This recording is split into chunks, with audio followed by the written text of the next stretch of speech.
रूस के राष्ट्रपति व्लादिमीर पुतिन ने लगभग 88% वोटों के साथ एक बार फिर रूस का राष्ट्रपति चुनाव धमाकेदार जीत के साथ जीत लिया है, धमाकेदार जीत हासिल की है। समाचार एजेंसी रॉयटर्स ने अपनी रिपोर्ट में बताया कि रविवार को मतदान समाप्त होने के बाद पहले आधिकारिक नतीजों के अनुसार व्लादिमीर पुतिन ने 87.97% वोटों के साथ ये राष्ट्रपति चुनाव जीता है।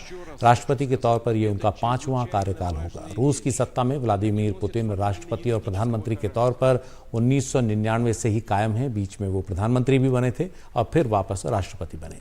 बोरिस येल्सिन ने खराब स्वास्थ्य के चलते 1999 में रूस की सत्ता की बागडोर व्लादिमीर पुतिन को सौंपी थी और तब से वो कोई चुनाव नहीं हारे हैं। लगातार रूस की सत्ता उनके ही हाथ में है। इस चुनाव पर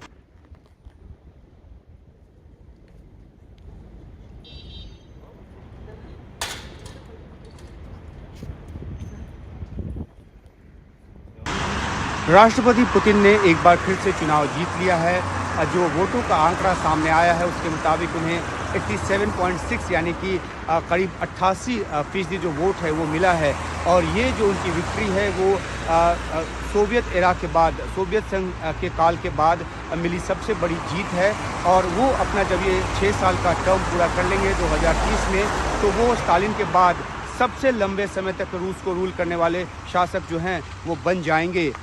जो ये विक्ट्री है, जो ये मार्जिन है, उसके ज़रिए रूस की ये कोशिश है पश्चिमी देशों को ये दिखाने की कि किस तरीके से रूस के जो लोग हैं वो राष्ट्रपति पुतिन के पीछे खड़े हैं और इतनी बड़ी तादाद में निकलकर उन्होंने वोट किया। हालांकि अमेरिका हो या यूके हो या जर्मनी हो या फिर पोलैंड जैसे देश जो हैं, उन्होंने ये कहा है कि ये चुनाव न तो फ्री था न फेयर था। और जिस तरीके से ओपोनेंट्स को, पॉलिटिकल ओपोनेंट्स को इम्प्रिजन किया गया, उनको जेल में डाला गया, सेंसरशिप लगाया गया, उसके मद्देनज़र जो चुनाव का जो नतीजा है वो कोई मायने नहीं रखता। हालांकि रूस की तरफ से इस तरह के आरोपों को सिरे से खारिज किया गया है। और खुद राष्ट्रपति पुतिन ने जो अपनी विक्ट्री स्पीच दी और उसके बाद जो उन्होंने अपने वोटर्स से कहा उसमें, और जो पत्रकारों से उन्होंने कहा कि जो रूस का जो लोकतंत्र है वो बेहतरीन लोकतंत्र है। और ये भी उन्होंने कहा कि जो कोई भी आलोचना कर रहे हैं उसका कोई आधार नहीं है। साथ ही साथ उन्होंने लंबे समय के बाद पहली बार एलेक्सी नवाल्नी का नाम लिया, जो कि